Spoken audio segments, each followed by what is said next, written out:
Martha came to him, and Martha said to Jesus, Lord, if you had been here, my brother would not have been dead. And we're going to stop there just for a moment. Because I don't know about you, but there are many times in my own life where I have said those words. Man, Lord, if you had just shown up when I needed you to, if you had just answered this prayer when I wanted you to, if you had just been here, then the situation would be better. But the truth of the matter is that God just doesn't really work like that sometimes.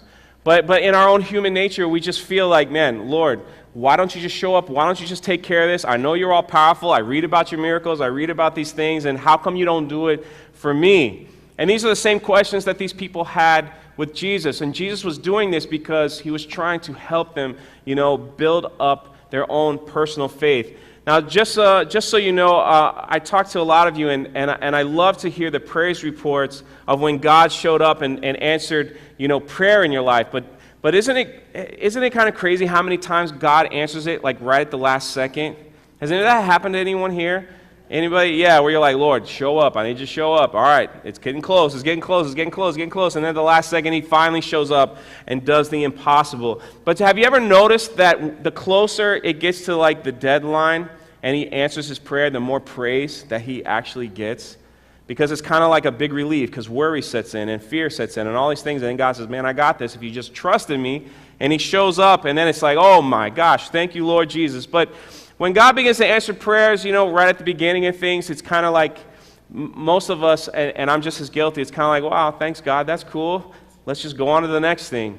But when he stretches that out, man, and he stretches your faith, and he stretches, the limits of how much you can take, and he finally answers the prayer, it seems like he gets all and most of the glory. And when you begin to talk to people about how God answers prayers, they usually tell stories on how Jesus answered right at the last second, and then that's how it is. But the truth of the matter in this story, and excuse the word I'm going to use, but he goes a little bit past the deadline here. God goes just a little bit further, because they already knew that Jesus could heal. They already had faith enough that if he was in front of them, that he could take care of the situation.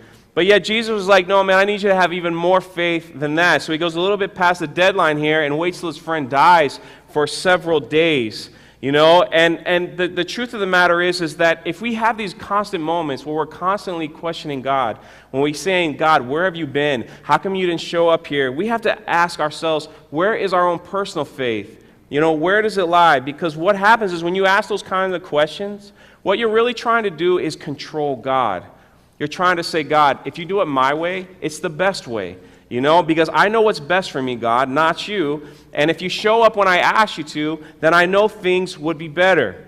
And the truth of the matter is that kind of thinking is like a faithless thinking. It's more of a controlling thinking. And what does God want us to do most? That's the hardest for all of us to do, is give up control. He wants us to give up our control to him, so we can lean more on him and just believe that he's going to take care of the situation. He doesn't want us to operate on our timeline. He wants us to operate on his, and trusting him to know that he knows what's best, and that God will always do what's best. Because the truth of the matter is, when God really performs a miracle in our life, or when he shows up, he's going to do it in a way where he deserves all the glory. That's why we worship and we sing and we say, Lord, all the glory belongs to you. All the good times and the bad times, and every time you've shown up, I want all the glory to come to you. So when we get to that point, God is going to work, when he wants to work a miracle in our lives, he wants to do it in a way where he will receive the most glory, and our faith will just be ignited and be restored to where he wants it to be. And some of you might say, man, well, that's kind of mean. Why does God want to do it like that? Well, the truth of the matter is when you come to that place in your life and you surrender yourself to God and you begin to carry your cross for him, it's really not easy. And if it was easy, then everybody would do it. And everyone would say, oh, I believe in God, and just go about their everyday life. But when you get to that place and you say, no, Lord, you saved me.